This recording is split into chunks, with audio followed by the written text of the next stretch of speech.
vous allez faire vos courses, vous pouvez observer une part de plus en plus importante de produits à base de lait de chèvre dans les rayons. Face à cette demande croissante, INRAE souhaite répondre à ce besoin de plus en plus important, mais également aux attentes de la filière caprine et aux attentes sociétales pour concevoir les élevages de chèvres de demain.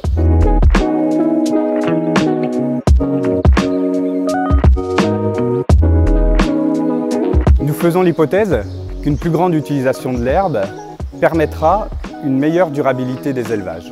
Ainsi, nous mettons en place des expérimentations sur différentes thématiques en appliquant les principes de l'agroécologie. Le dispositif expérimental que nous avons mis en place consiste à évaluer 3 conduites d'élevage de chèvres qui diffèrent soit par la période de reproduction, donc en février ou en septembre, ou l'utilisation de la prairie qui se fait soit par le pâturage ou du foin séché en grange. Pour évaluer les performances économiques, environnementales et sociales des conduites mises en place, nous mesurons sur le long terme un ensemble d'indicateurs concernant les prairies, concernant l'animal.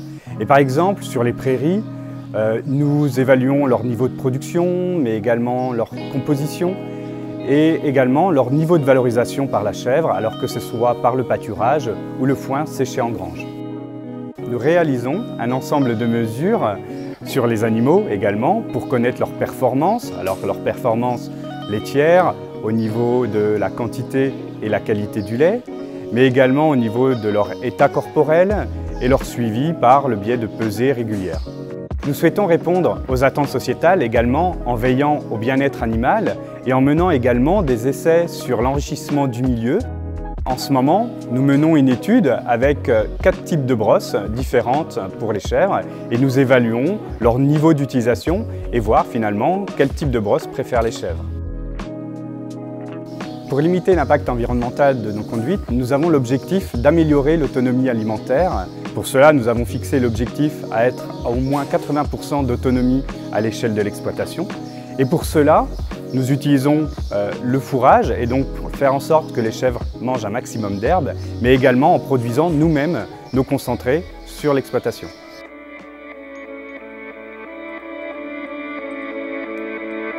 Pour l'ensemble des conduites, nous cherchons à limiter l'utilisation des molécules de synthèse et pour cela nous n'utilisons aucun pesticide ni azote minéral pour la fertilisation puisque pour cela nous associons des graminées et des légumineuses pour assurer cette fertilisation. Pour gérer le parasitisme gastro-intestinal qui est un problème des élevages qui pratiquent le pâturage, nous évaluons également différents types de plantes qui contiennent des molécules, des composés bioactifs secondaires qui auront une action antiparasitaire. Et pour cela, nous menons des essais avec une cure de pâturage durant 3 semaines avec du plantain ou du sainfoin. Concevoir des systèmes herbagés nécessite également d'évaluer la qualité des produits pour les consommateurs. Et pour cela, nous évaluons la qualité du lait des chèvres, mais avec les partenaires, nous évaluons également la qualité technologique des laits, leur aptitude à la transformation pour faire des fromages. Et pour cela, ça va même jusqu'à la dégustation de fromages issus des 3 conduites.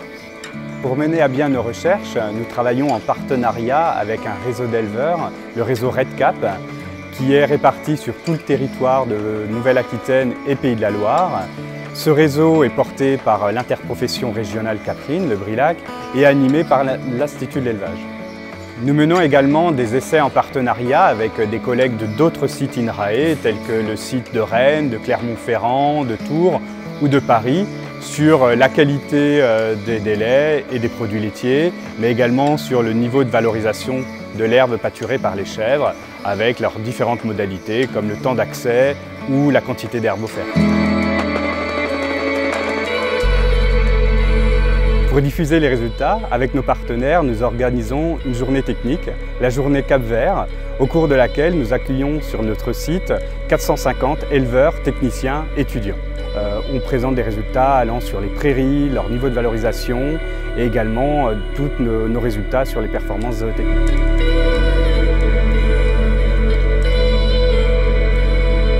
Aujourd'hui, les consommateurs ont des attentes de plus en plus fortes vis-à-vis de l'élevage.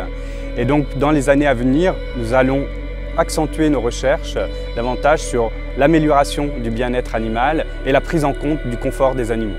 Dans un contexte de changement climatique, nous allons également accentuer nos recherches dans les prochaines années pour évaluer des solutions techniques et rendre les systèmes d'élevage caprins plus résilients face aux aléas.